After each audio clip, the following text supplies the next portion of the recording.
Let's talk now with regard to your bug out bag. What kind of tools do you have? And then tools, I mean, just to do things, whether it's, for cutting, making repairs, anything else where you might need to do something, let's say mechanical.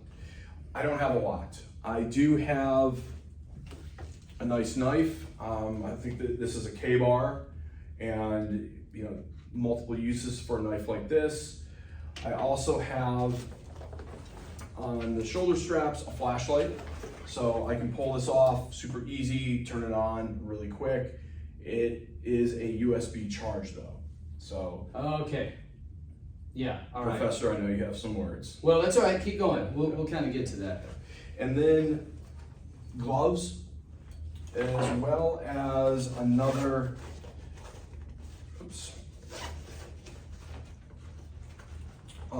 light source. This in here is a headlamp.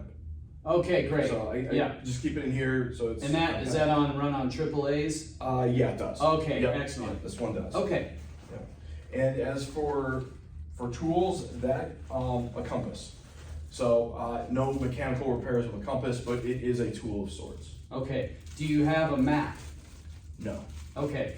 So again, that would be something we talked about earlier, that you should always customize your bug out bag for the area you're in, and of course part of that is having maps. And there's a couple ways of doing it. I think it's always good to have an old school. If you know you're going to be in one area, if you travel all over the place, this becomes more arduous. But having paper map, particularly waterproof, so it's where USGS or there's many other varieties. Forest Service makes them. I think that's really good. A couple of other things that you just might want to think about.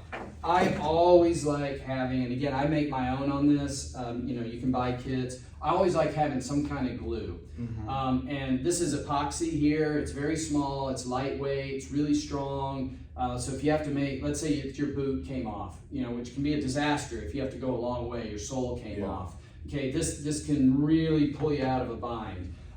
Super glue is great for little repairs. As well as on skin, you have a bad blister. I think that's actually how it was invented in medical and surgery, right, for emergency stitches. So I'm a big believer in that.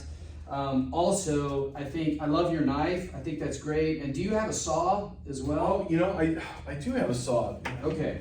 And it's embarrassing that you know my bag better than. Well, I don't. You just look like the kind of guy that would carry a saw. So I do have it's a small hand saw, and I saw this. I was really impressed by it. It's got a nice carrying case. If I can open it, yep, that's how it opens. And boom, it's they call it the pocket, and it's not going to saw a tree, but it is going to get you some limbs that if you need you get a good limb with that. Chop down wood. It's not that sturdy, but for something that's for a bug out bag purpose, that hopefully you're only going to have to use a few times. I think it's good enough.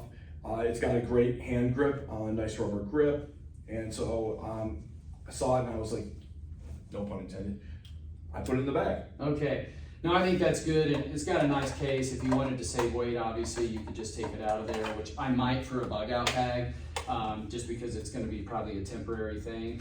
So I think those are both great. The one thing that I'm a believer in is also having a multi-purpose tool, and I know some people kind of laugh at those, but I usually go with a Leatherman, but even a Swiss Army knife like this one where you have a little magnifying glass. Do you wear glasses? No. Okay, again, you have to make a repair. You have to be able to see what you're doing. It's got scissors in here, it's got a little bitty saw in here, it's got tweezers, and I mean, those things are all really valuable, and so, again, is it going to be industrial size to cut down a big tree branch, something? No, but actually you can do a lot of things on here. You can even, it's got a hole punch, just all kinds of things that can be really useful, even a toothpick, right?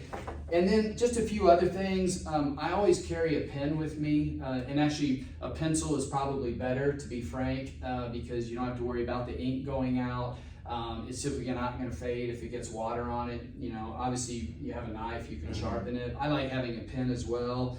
And then also some duct tape. Yeah. Duct tape is just, it's one of the very best things for essentials. And so what you can do is, like I've done, you can wrap it around a pen or some other object like this, so you have it. You don't have to carry, you know, a whole roll of it, and you know, you got the extra weight of the inside cardboard, so that saves a little bit of weight.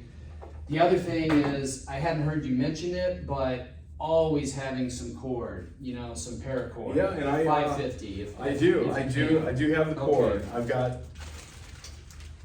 probably Fantastic. twice as much as I probably Okay. need, but All right. And the beauty of this is that, first of all, it's so multi-purpose. It holds 550 pounds, and don't jump off a bridge with it because that's extra force, right, from the impact. But this literally, you know, you can hang a backpack, even your food bag. You know, if you were in bear country, and you know, a lot of places they tell you not to hang, but emergency situation, you know, you get this, throw it over a branch, you know, and you can hang your food. It's great for that. If your shoestring broke, you can use it for that. You can pull out the individual threads, so the 550 comes because there's 10 nylon threads, individual threads inside here, each of a test of 50 pounds plus the outside. So that's where they get to the 550. So it's great for that. You know, I usually carry at least like 30 feet. Again, you can rig up a tent if you have a tarp, a lean-to. I mean, there's just so many things you can do with this. And then finally, I carry a little pouch with me, and I have all kinds of little knickknacks in here. So I have rubber bands, which again, for little repairs or to hold things. Again, I've got my pen or pencil in here. I usually carry a signal mirror in here as well. And also, I have some other items in here like safety pins, which can be really valuable. I actually was climbing Kilimanjaro once. I had some really terrible gear. We had some bad weather come in. All my rain stuff just tore to pieces, and I literally had safety pins to put it back together. So the other thing is, I'm a big believer in carrying several plastic bags, okay? Maybe one big garbage bag, again, to use as an emergency raincoat, to lie on the ground, keep bugs off. But also little plastic bags. You know, you can carry things in them. It's just very, very handy. So those are some of the things that I would probably look at supplementing your bag.